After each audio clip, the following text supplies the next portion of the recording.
You're not getting another corporate job. 60% of executives over 50 are being discriminated against. And that's data directly from LinkedIn and the AARP, a study that they did jointly in December of last year. The people with the most experience, the most recognition, filtered out by a system that claims to want exactly those things, experience and expertise. So you're not crazy for thinking the game is rigged. It is rigged, but there's a bypass. And in this episode, I'm going to show you exactly what it is and give you something you can do this week to start using it. This is Unrigged. I'm Kirk Coburn. I created the fractional CMO category over 15 years ago, and that system has placed over 2,000 executives. Now I'm teaching it. This show is for corporate executives done playing a rigged game. And thank you for joining me, especially in this extremely cold day.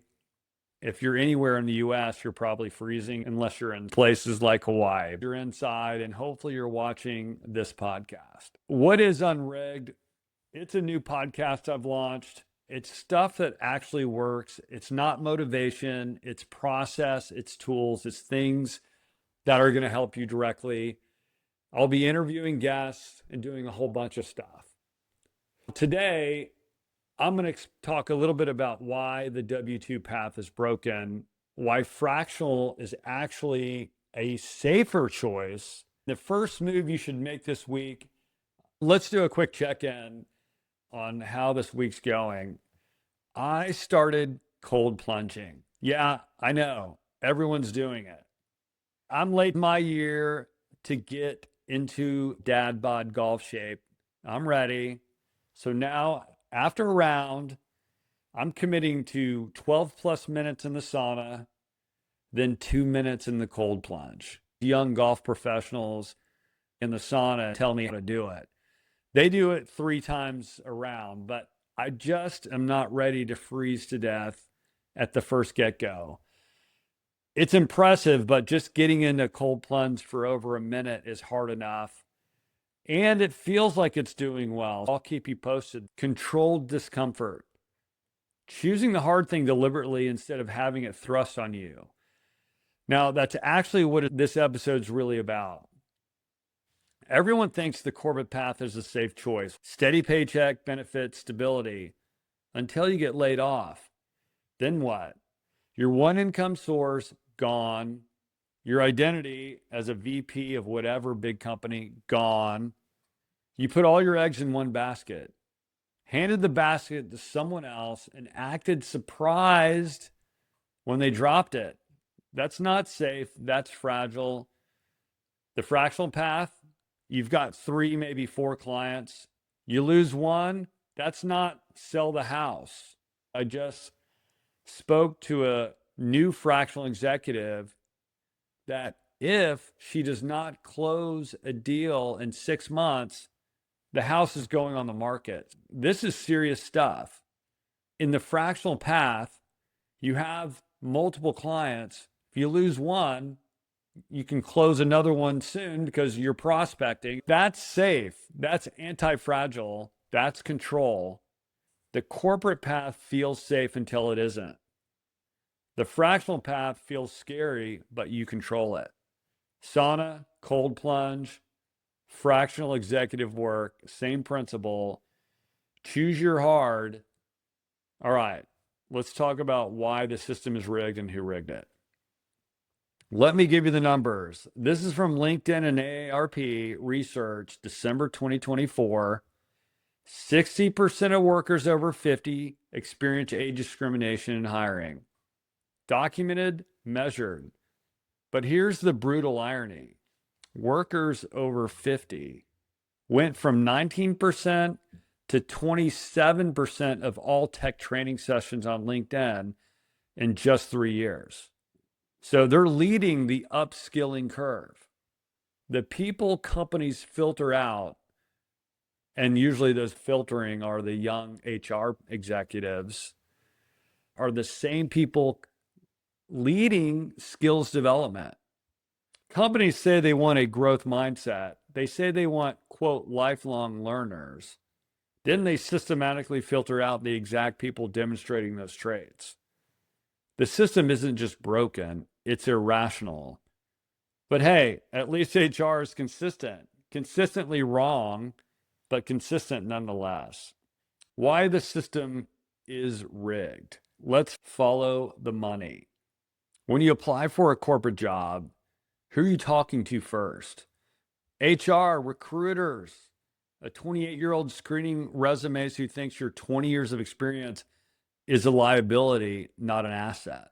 It's not their fault. They're not evil. They're just incentivized the wrong way.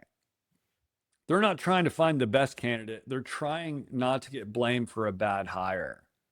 Those are very different goals. So they filter for culture fit, which often means looks like us and doesn't make me feel insecure.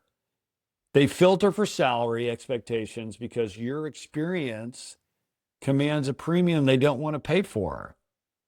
They filter for overqualified, which is corporate speak for we're intimidated by what you know and worried you'll leave. You're playing a game where the rules are designed to exclude you. And here's the thing, you keep playing anyway.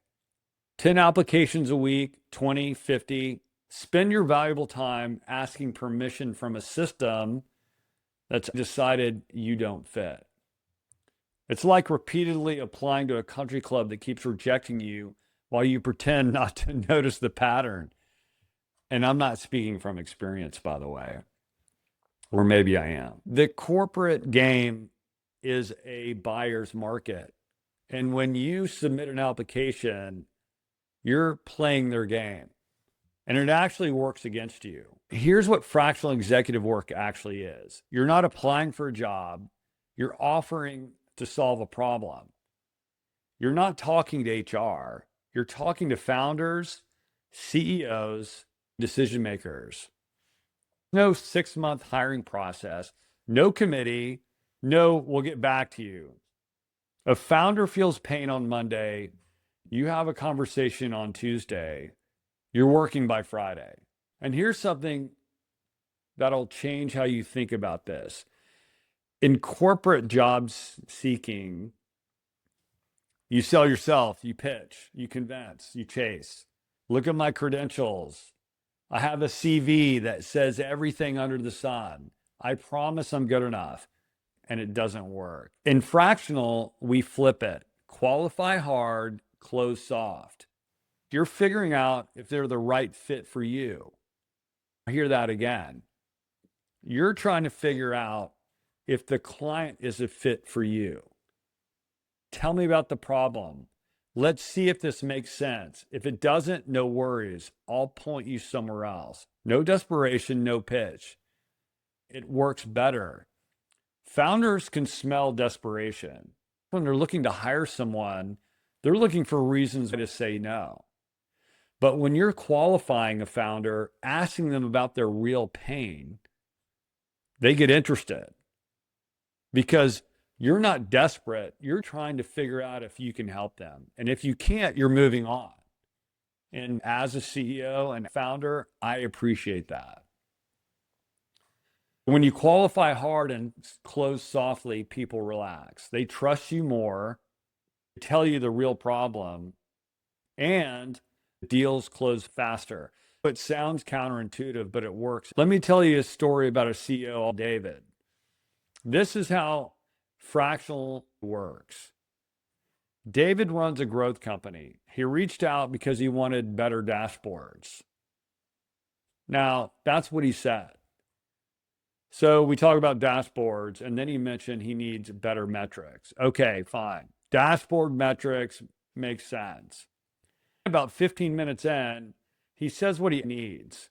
I need visibility into the numbers. I need confidence in what we're reporting a month before the quarter closes. Right now, I'm guessing, and my board is getting anxious. It's not about dashboards. It's about his job. When you're applying for a job, you're answering questions. When you're a fractional executive, you're qualifying. When a CEO says, I need dashboards, you get curious. It's not really about dashboards. When you're asking real questions, hey, I'm curious. You say you need dashboards, but those are easy. Everyone says they want dashboards. What do you really need? Keep asking, tell me more about the problem. The CEO is anxious. The board's anxious. He needs visibility. The numbers are a mess. I don't need a dashboard. I need clear numbers to the board before the close of the quarter. It's about his job and his real pain. But if you're interviewing for a job, he's not telling you this stuff. In this case, David's a real person. And what he really needed was visibility. His board's losing faith. And if he can't fix it, he's out. When you're asking and qualifying, CEOs listen. And this is why fractional works. David doesn't need a full-time CFO at $350,000 plus equity plus benefits. He needs someone who's done this before, who can fix the system, build confidence, and get the board off his back. Someone who's seen this exact problem, who can pattern match. That's what 20 years of experience is. It's not a liability. It's the whole product. Now, I started out as a fractional CFO, COO before I built the fractional CMO category. This is the work.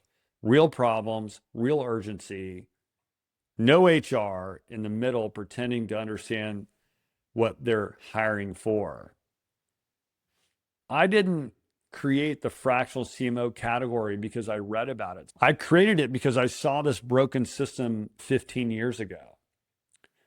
I was working with private equity portfolio companies.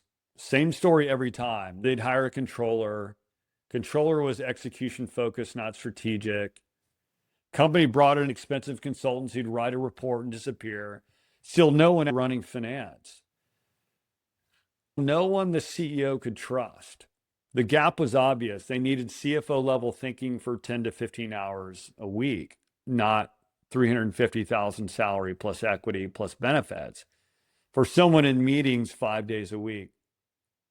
So most growth companies pay an arm and a leg for driving revenue, but never hire a full-time CMO, someone that has come from a $300,000 to $500,000 a year job.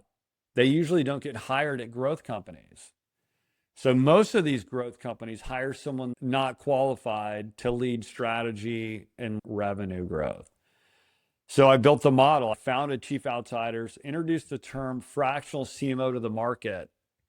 Now that firm has done over 2,000 placements at 10 to 30,000 a month. Retainers from 12 to 24 months. I didn't join the fractional executive industry. I created it. Now, I'm teaching the playbook so you can own it yourself and keep 100%. Because no placement firm taking 30 to 40% of your revenue forever is worth it. I can teach it to you. You learn it once, own it forever, keep 100%. Here's what I want you to do this week. Don't apply to anything.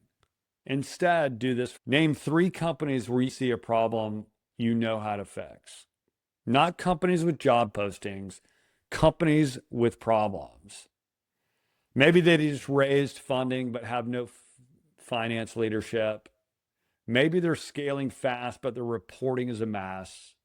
Maybe the founder is still doing the CFO job themselves and drowning. Find the problem. Then reach out to the founder or CEO directly, not HR, and ask about something like, hey, notice you just closed your Series B. Congrats. Also, notice you're scaling the sales team before you've gotten clean financials. Curious how you're handling reporting right now. That sequence gets messy fast. No resume, no I'm looking for opportunities, just a conversation about a problem you can solve. HR filters you out, founders don't. Here's another bit of advice. Do not tell people you're looking for opportunities. No one cares. What they care about is themselves, and they are looking for people to solve their problems. Just remember that. That's the bypass. That's how you get unrigged, because the system is rigged. You're not getting another corporate job, and honestly, good. The system is rigged against you. The data proves it. 60% of executives over 50 experience age discrimination. You're leading the upskilling curve. The market's ageism is irrational, but fractional executive work makes it irrelevant. The corporate path isn't safe. One income source is one point of failure. Fractional with 3 or 4 clients is actually safe. So your action this week: 1, stop applying. 2, name 3 companies with problems you know how to solve. 3, reach out to the founder. Talk about the problem, not the job. Qualify hard, close soft. And HR filters you out, founders don't. That's not networking advice. That's a system I've proven. It's time to get unrigged. If you're done playing the rigged game and want the full system, how to find these companies, what to say, how to run the conversation, how to qualify hard and close soft, I've launched a community, $99 a month, 15 founding spots. We do weekly calls on your pipeline, positioning, prospects, your stuff. Join at thereturn.com, TheReter, link in the show notes. Next episode, I'm interviewing a current fractional executive, someone who's actually doing this work right now. We'll talk about how they made the leap, what surprised them, and what they wish they knew before they started. I'm Kirk Coburn. This is Unrigged. The work is serious. The life doesn't have to be.